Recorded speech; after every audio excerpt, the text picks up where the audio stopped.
Hey, welcome back to Daily Flash. I'm Mitch English, along with Raisa Pascal, who, by the way, just happened to actually do a little bit of a prank on me in a mock interview a few weeks ago. It was on April Fool's Day, and they totally got me. Check this out. What would be the main thing you would want people to say, hey, start doing this, it can make you happy? Well, you can give a man like a red fish or a blue fish to get him out of the matrix, right? Okay. But or you could teach a man how to fish. Again, when in Rome, drink lemonade. So, well, now we are joined by the prankster himself, comedian and philanthropist, Zenith Nevers. Hey, you got me. All y'all did. As mentioned, last time you were here, we introduced you under the name Clifford Durham, I think was his name. Which I immediately started giggling because you mispronounced it. Did I? Well, that's nothing wrong.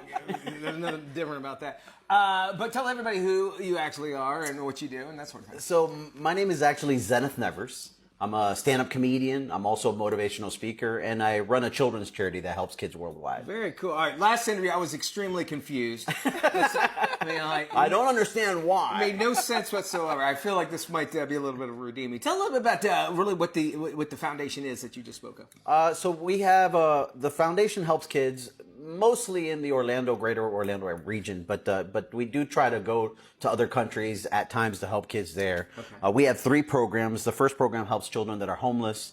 The second program helps children that are sick in the hospital. And the third program helps children that are victims of child abuse. Oh, wow. Okay. Wow, that's powerful. So, we again, most of the work is here local, but we do at least, like, for example, we went to the Bahamas when there was the hurricanes. Mm-hmm. We went to Puerto Rico when there was the hurricanes. We went to Haiti when there was an earthquake. So we do try to at least once a year minimum go to another area where kids are even in dire need of help. And what's the payback for that? What do you feel like, what do you get from doing all this? The payback is here, man. Yeah. I mean, children are like messages in a bottle that we leave for future generations. And if we don't do well, like, you're going to reap what you sow. Oh, absolutely. Right. That's right. Yeah. And you're wearing this great shirt today. It says, decide to live happy. And when we introduced you on the show, we said you were an expert in teaching people how to be happy. Yeah. Obviously, you pranked us all, but that is actually something you do. Yeah. So how did we... In addition to being a stand-up comedian, I also am one of the world's leading experts in happiness. I'm a certified cognitive behavioral health therapist.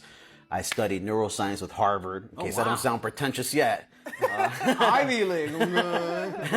Hey. And what I do is I use my knowledge, in addition to anecdotal basis or stories, to help people transform the way that they're thinking in what I call divergent thinking. And to kind of oversimplify what I mean by that is when we learn, we usually use schemas. And when we problem solve, we usually use heuristics. Okay. And to kind of explain what those are. Yeah. So schemas would be like, for example, let's say it's a basis or a foundation of what you've learned that you formulated by experience. Okay. And then commonly you do what's called simulation. So to give you an example, an adolescent may know how to drive in video games, and he or she may use that knowledge to apply when they go get their license. That's called the schema. Heuristics, well... They were a great band back in the 80s. I love them. Yeah, they were. I'm sorry, those are heuristics. I'm sorry. Continue on. So think of like, okay, so you have algorithms and heuristics. If I tell you to go pick up something from the convenience store or the grocery store, let's say you say, okay, I'm going to pick something. You could use an algorithm, which would be go through every single aisle, which is the most accurate way to solve a problem. You're definitely going to come to the solution, but it's long, right? It's a long-term solution. A heuristic would be where you go, oh, it's organic, so it's probably in the organic section, or it's frozen, it's probably in the frozen section. That is very, very useful for survival. For life and death, you can't use an algorithm. You have to use... So it's like broad strokes. Basically compared to like details. Right. Okay. But sometimes that doesn't serve us in day-to-day life. You're normally not in danger, so you don't need to like go to the low-hanging fruit to solve a problem. So what is your top advice for helping people be happy by using these skills that you're sharing with us? Well, I mean, you want to kind of step outside of the normal way of thinking of things to look at everything with fresh eyes. So, for example, we're taught you should be grateful for what you have. Not true. You should be grateful for everything not just what you that possess. makes sense. Yeah. Right? Interesting. If your happiness is based on what you possess, and that's an indicator of your happiness, really then good your idea. happiness will always be impoverished, because for one is you'll always set in your mind like, oh, I got to get to this to be happy.